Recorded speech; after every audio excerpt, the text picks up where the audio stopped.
You're listening to a very, very rare edition of this show, Explosive Sessions. And I've been quiet. Obviously, COVID, I've been quiet. But I've got a guest in my virtual lab this evening. It's been a long time in the coming. I've been wanting to speak to this amazing artist for such a long time that it was just difficult. We wanted to make it happen, but it was just difficult, because of transitions and events was taking place constantly up until this point in time where I finally find a sort of window to finally get a chance to meet this amazing artist, which I did feature on two of my radio shows. My shows, Explosive Session is syndicated around different radio stations, but the two radio stations that I did feature her tracks on in the UK was hot92.net in Birmingham and also freshleads.com in Leeds and West Yorkshire in the UK, which the response at the time when I blazed those joints, and we're talking about Rise, we're talking about Falling in Love, you know what I mean? And obviously the title track to the album, Simply Me. Oh my God, you know what I mean? She's here in live. This is Adelaide Mackenzie. How are you? I'm really good, really pleased to be here. Thank you for having me, DJ Paris. Okay, welcome to, all I can say is welcome to Explosive Sessions. Right, you're probably the first artist I've had in my virtual lab since this, because before, actually, the last video podcast I did was literally a month before the lockdown happened last year. And that's the last video, so you're the first in 2021. I've not done nothing, you know what I mean? I've just been firefighting, and like I said to you before we started the interview, I was doing a lot of transitioning from, because I work in tech as well, and a lot of positioning the music. My business colleague DJ Shades, who wants to also have you on his live lounge, right? I've been telling him all about it. He says, get around. I says, I can't, I've got to sort myself out, and we're here now, and we're here to talk about the rise of Adelaide Mackenzie, especially in the north of the UK, because obviously you've been dominating the scene in London. You've supported and worked with Omar. You've done loads of big things on the jazz cafes, all sorts. You know what I mean? Give us a little insight into your world as you came. What was the beginning of your career to date? You know what? It's just been, I remember when my dad did my first vinyl, cut my first vinyl, which was really cool when I was 18. And we went to the studio and did the Jungle track. Remember Jungle? Wow. Well, it was originally reggae, produced by a guy called Jesse Green. And the song was called Love Me Down. It goes, love me down. I love it when you do what you're doing. As far as I'm concerned, big tune, man. I love it. Yeah, man. I know the tune, man. I know the tune. Yeah, so, and it was just like, got it all on these records. And then eventually I was like, went to my local youth centre, remember the play centres, and in South London, Greenwich, and this guy called Louis Silcott was like, yeah, I've got this record label, you can do some joints on there, and I just wrote some more songs and collaborated with different artists then, and even did a bit of work with like MB as well. They produced, they did the Sweet Love mixed version, and then he got me on shows like that with them. So it was just really good grooming and actually really good positive development to get into the actual industry of songwriting, studio work from that age of 18. But even before that, I had gone to the Brit Performing Arts School. So that was also part of my career of singing, being involved with the competition. Now, let me just jump in there a little bit, right? Now, you said this Brit School thing, right? Now, because your background is gospel, right? I can't see the need why you would need to go to Brit School per se, because you sang with the legendary gospel people like John Francis and people like that. But what you don't know, and that's a good point that you're making, is I wasn't brought up in church. I Okay. gave my life to Christ after the Brit School. Oh, okay. Even during the Brit School, I was in a gospel choir with Raphael Waters, but Bishop John Francis was like after. Okay. After the Brit School, after I kind of got put off by the industry, I went back into. I was like took some time out. I got pregnant before I left the Brit Performing Arts School. Okay, so let's go back to the beginning, right? Because you mentioned about you got put off from the industry, right? But what was the start of the industry like for you when you first was getting into? After you said you cut those vinyls and stuff, and you had some obviously amazing responses. Yeah. So it was what really happened? What label was the first label you was with? The first label was called Jungle Beat.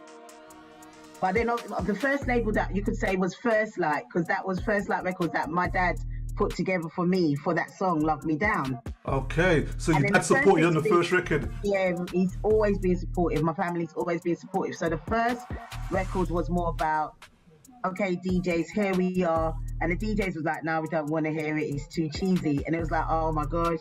And then that's when I learned about, okay, test the market. Before you cut 100,000 records, Okay. test the market. Okay. And then the next, We're talking vinyl here. Really, it's not like streams. Yeah.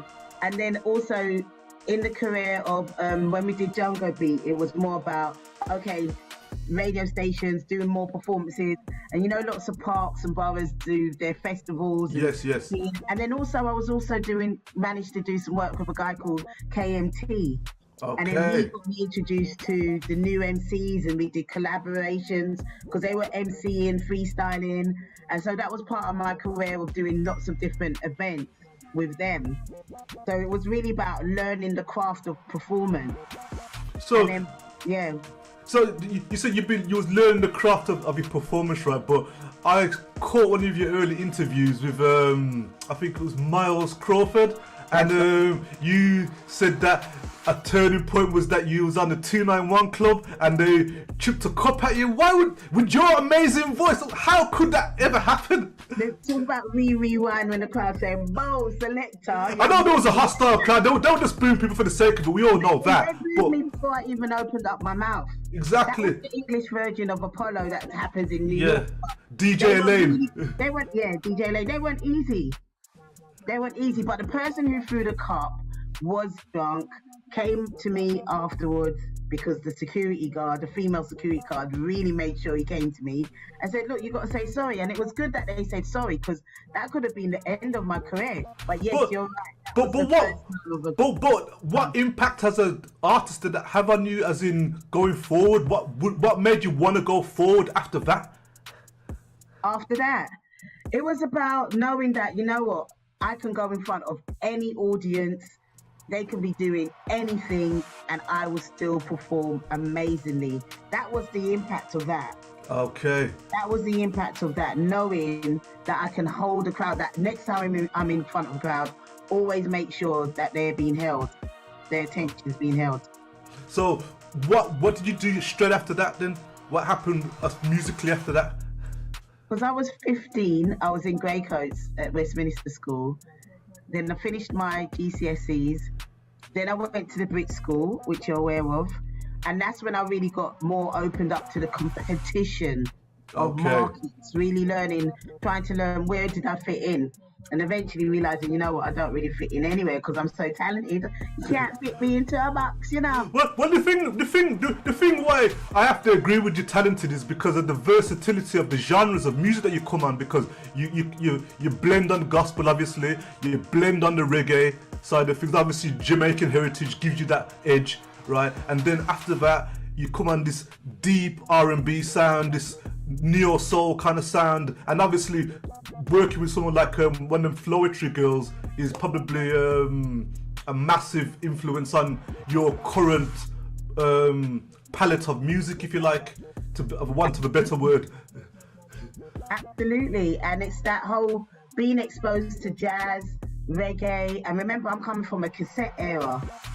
Okay. When you had those cassette tapes, Yep. and even the double tapes, and then you're recording the radio, and there's also. But I always had a deep love for rare groove, for soul, rare groove music. Then you got that mixed up with reggae. Then when I'm young, I'm watching Top of the Pops and watching like Luther Vandross, Alexandra O'Neill, Debbie Gibson, Tiffany's, the Whitney Houstons, 5 Star. Do you know what I mean? So there's a whole mixture of different types of influences of pop music that I really love, and musicals that I love. Excellent. So, bringing fast forwarding you a little bit now to what your work has transpired to, because obviously you literally become the queen of the virtual live performances and online, especially with during the COVID. You was online everywhere. You was on most of the gigs. I'm like, this is amazing, considering if no one can do anything. You know what I mean? You were putting in your graft. How did all that come about for you? I think that's because of Bless His Souls UK. So when I did my first album, Daily Process, and I was touring so many open mics, eventually an open mic was like, come on, you might as well host for us. And then I was honing my hosting skills. And then I was like hosting for different events like So Unique in Brixton, which is my home ground. Yes. And then I was just like, I had the bug for the open mic scene, and then I eventually created my own called Bless His Souls UK, and it's developed, established, where you've had like so much UK talent on there and great established artists, Omar, Donny, Kelly LaRock. And then what we did is we, you know, started to be like a catalyst for people before they went on to win a mobile awards and all stuff like that, and having the live band. So because I was so used to hosting, it's a natural progression with the musicians I know, with the singers network I know, to actually go on to host online. Why not? Because I'd already been doing so much work with Landmark, you know, landmarkworldwide.com online, that it was just like, come on now, let's forge with the whole world. The world is your oyster, man. So for me, it's like, I'm not afraid of stepping out. Yeah, and I'm loving about that, and watching your performances, right? You really do own the stage. When you come on, you own the stage, and you get the crowd participating in your joints, and it is literally, it's just like history in the making, seeing your rise, you know what I mean? And obviously what you've gone through to get to this point, you know what I mean? But let's move into this album, this Simply Me. You know what I mean? Now,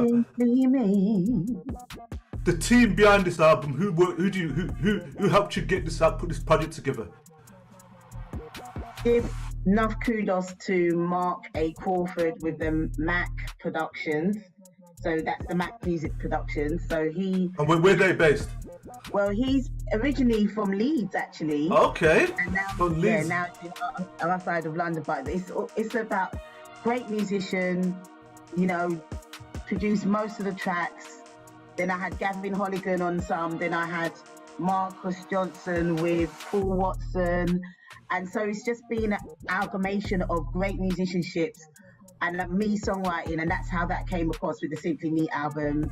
And I'm just really, really just like great to be working now with the 786 S Promotions, and that's Sakana, and we're representing myself as part of my management team to just get the album out there, because like you said, COVID came and I wasn't able to promote it as much as I didn't even feel in the vibe to promote the album as much as I did, because you know, every day I was hearing someone was, you know, passing away. I just didn't feel the vibe. But now you can hear the relevance of this album, Simply Me, and I feel that now is the time.